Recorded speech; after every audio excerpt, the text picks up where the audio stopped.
नमस्कार, मेरा नाम प्रशांत है और आप देखना शुरू कर चुके हैं डेली लाइन का डेली डिस्कशन शो। और डेली डिस्कशन शो में चर्चा लोकसभा चुनाव को लेकर के, चूंकि पहले चरण का जो शुरुआत है, जो उसकी औपचारिक शुरुआत है, वो आज से हो चुकी है। यानी कि लोकसभा की पूरे देश की 102 सीटों पर नामांकन की जो प्रक्रिया है वो शुरू हो चुकी है।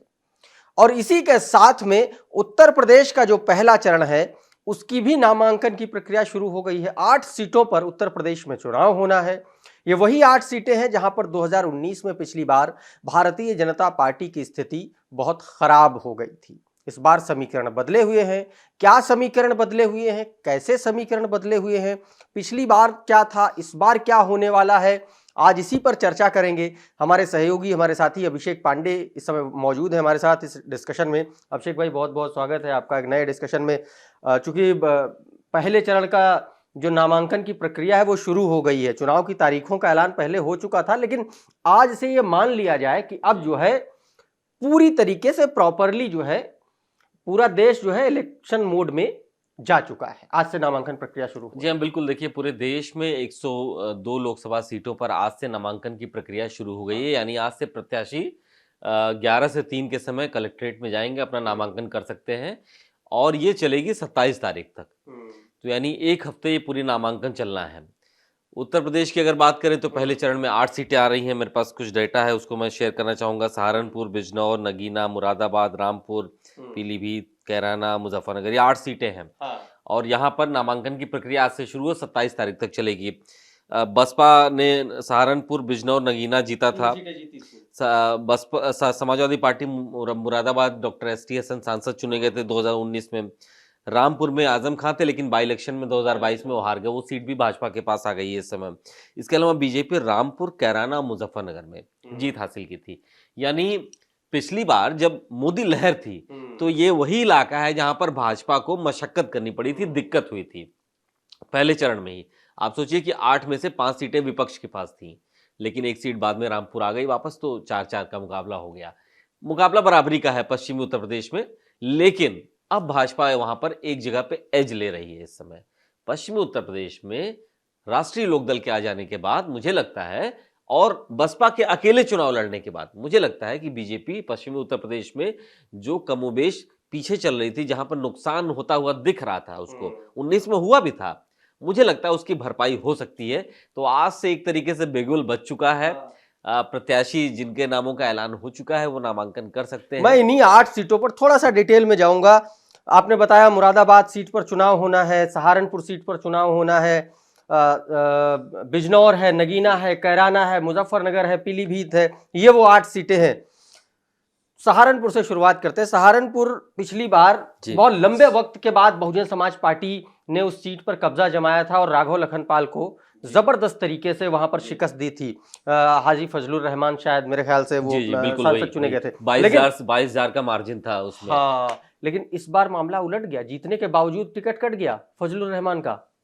देखिए, बसपा जो है इस बार अकेले चुनाव में जा रही है। तो हम लोग पहले भी चर्चा कर चुके हैं कि बसपा को लोग ऐसा जहाज समझ रहे हैं कि 2 बड़े गठबंधन के बीच में उसका डूबना तय है।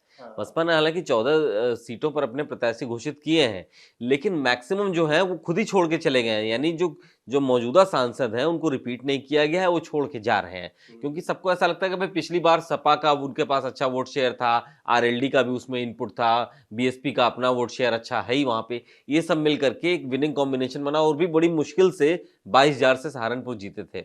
तो इस बार उनको लगता है कि जब आप अकेले लड़ेंगे और पहले से बड़ी मोदी वेव इस समय ही डुबवा देंगे, पहले से बड़ी मोदी वेव की आशंका है इस बार। तो ये माना जा रहा है कि बसपा जो है वो घाटे का सौदा होगा, इसलिए बहुत सारे लोग खुद ही छोड़ के चले गए और बहुत सारी जगहों पे मायावती ने अपने टिकट भी बदल दिए, नए लोगों को दे दिया है।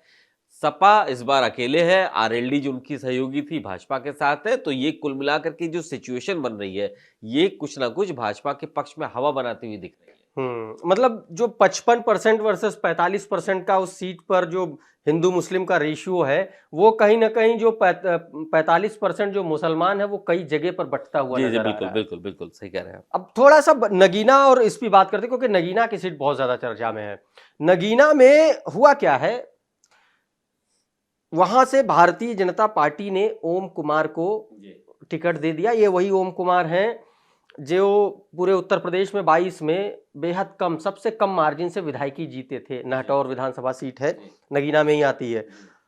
वहां से इस बार समाजवादी पार्टी ने मनोज कुमार को टिकट दिया है। ये रिटायर्ड जज हैं और वीआरएस लिया था इन्होंने। और इसके सामने बहुजन समाज पार्टी ने अभी तक अपने पत्ते नहीं खोले। सबसे ज्यादा जरूरी बात यही है क्योंकि बहुजन समाज पार्टी से जो गिरीश चंद्र जाटव यहां से सिटिंग सांसद थे, उनको बसपा ने बुलंदशहर भेज दिया है और चंद्रशेखर आजाद ने अकेले चुनाव लड़ने का ऐलान कर दिया है। कैसे देख? तो ये बहुत देखिएगा, बहुत मुश्किल वाली सीट है इस बार सबके लिए, किसी एक के लिए नहीं, सबके लिए, क्योंकि जितने भी कॉम्बिनेशन बन रहे हैं सब एक दूसरे को नुकसान पहुंचा रहे हैं। चंद्रशेखर बहुत मजबूत है, उनकी अपनी पॉपुलैरिटी है, सहारनपुर उसके आसपास के क्षेत्रों में भी पूरा बेल्ट चंद्रशेखर का होल्ड वाला है। वहां पे उनकी अपनी पॉपुलैरिटी है उस क्षेत्र में। बसपा की भी अपनी पॉपुलैरिटी है वहां पे, उनको मुस्लिम वोट भी वहां पर अच्छे मिलते रहे हैं। आरएलडी और सपा, इन दोनों लोगों का क्लेम है कि ये लोग वहां पर अच्छा परफॉर्मेंस देते रहे हैं। तो इन सबकी लड़ाई में मुझे ऐसा लग रहा है कि कहीं बाजी कोई और ना मार ली जाए, क्योंकि देखिए सब एक दूसरे की काट है यहाँ पे। पिछली बार मुझे याद है कि शायद नगीना में 1,66,000 से वहां पर जीत हुई थी, वहां पर बड़ा मार्जिन था वहां पे गठबंधन की, सपा बसपा की। इस बार क्या वो मेंटेन रह पाएगा? क्या चंद्रशेखर के प्रभाव में चुनाव वहां पर होगा? वो प्रभाव होगा तो नुकसान किसका होगा वो आप समझ सकते हैं। अच्छा, यहाँ पर एक बात और, क्योंकि मैं बार बार उस चीज का जिक्र कर रहा हूँ, बहुजन समाज पार्टी ने अपने सिटिंग एमपी को उठा करके बुलंदशहर भेज दिया और यहाँ पर एक चर्चा बहुत जोरों से है आकाश आनंद के नाम को लेकर के बसपा से। क्या ऐसा संभव लग रहा है आपको?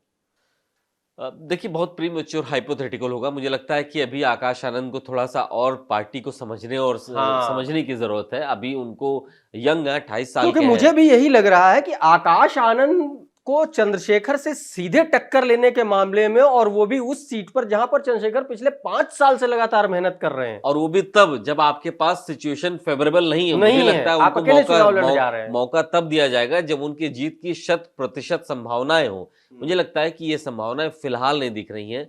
भाजपा की अच्छी स्थिति है, आरएलडी उनके साथ में है, सपा अपना मजबूत दावा कर रही है और चंद्रशेखर का उस एरिया में होल्ड है। ऐसे में बसपा आकाश आनंद पे दांव खेलेगी, ये शक है मुझे। लेकिन मुझे लगता है कि अभी आकाश आनंद यंग है, युवा है, उनको और सीखने की जरूरत है और उस क्षेत्र को और समझने की जरूरत है और बसपा को अपने जहां प्रभाव वाले क्षेत्र है वहां पर वक्त देना चाहिए। एक और सीट है जिस पर चर्चा होनी चाहिए, मुझे लग रहा है बहुत इंपॉर्टेंट है इस फेज की, वो सीट पीलीभीत। मुजफ्फरनगर कैराना की चर्चा भी होनी चाहिए, लेकिन मुझे लगता है उससे ज्यादा इंपॉर्टेंट पीलीभीत की सीट है, क्योंकि वहां पर भारतीय जनता पार्टी ने अभी तक टिकट नहीं घोषणा की है और बहुजन समाज पार्टी ने अपने पुराने कैंडिडेट को वहां से टिकट दे दिया है, मैदान में उतार दिया है। वरुण गांधी वहां से मौजूदा सांसद है। देखिए वरुण गांधी का टिकट कटना लगभग तय हो चुका है, ये उनको भी पता है और इसीलिए उन्होंने कुछ तकरीबन 6-7 महीने पहले से, खबर बहुत पहले से थी, 6-7 महीने पहले से उन्होंने 100 लोगों की अपनी एक वॉलंटियर टीम बना रखी है। वो 100 लोगों की टीम है, वो उनके बात को, उनके थॉट्स को, उनके विचारों को उस क्षेत्र में भेजते रहते हैं। मतलब उन्होंने अपनी एक्टिविटी को अचानक से 6 महीने पहले बढ़ा दिया था क्योंकि उनको एहसास था, और इस बार ऐसा लग रहा है कि शायद ना हो। भाई वरुण गांधी पिछली बार 2.5 लाख वोटों से वहां पर जीते, उससे पहले उनकी मां वहां पर जीतते आई थी, लगातार 96 लगातार जीत रही थी, तो उनको तो केक वॉक मिला था, थाली में सजा के वो जगह मिली थी। उसके बावजूद पीलीभीत के लोग वरुण गांधी से बेहद खफा हैं, बहुत नाराज हैं। वो ठीक से बात नहीं करते, समय नहीं देते, कि उनकी राजनीति की स्टाइल बिल्कुल अलग है। और उत्तर प्रदेश के जो लोग हैं वो स्वयं नेता होते हैं, जो जनता है वो भी नेता होती है। तो आप समझिए कि जिस तरीके से व्यवहार उनको मिलता है वो बहुत बहुत खराब स्थिति है। तो ऐसा अंदर खाने की खबर है कि शायद वहां पर बीजेपी वरुण गांधी को हटाएगी, बैठाएगी, कहीं और से दे सकती है, लेकिन वहां पर देना बहुत मुश्किल लग रहा है। तो कुल मिलाकर के पहले चरण की जो उत्तर प्रदेश की जो 8 सीटें हैं, मुकाबला बहुत तगड़ा है और पूरी तरीके से त्रिकोणीय फाइट होनी लगभग तय मानी जा रही है।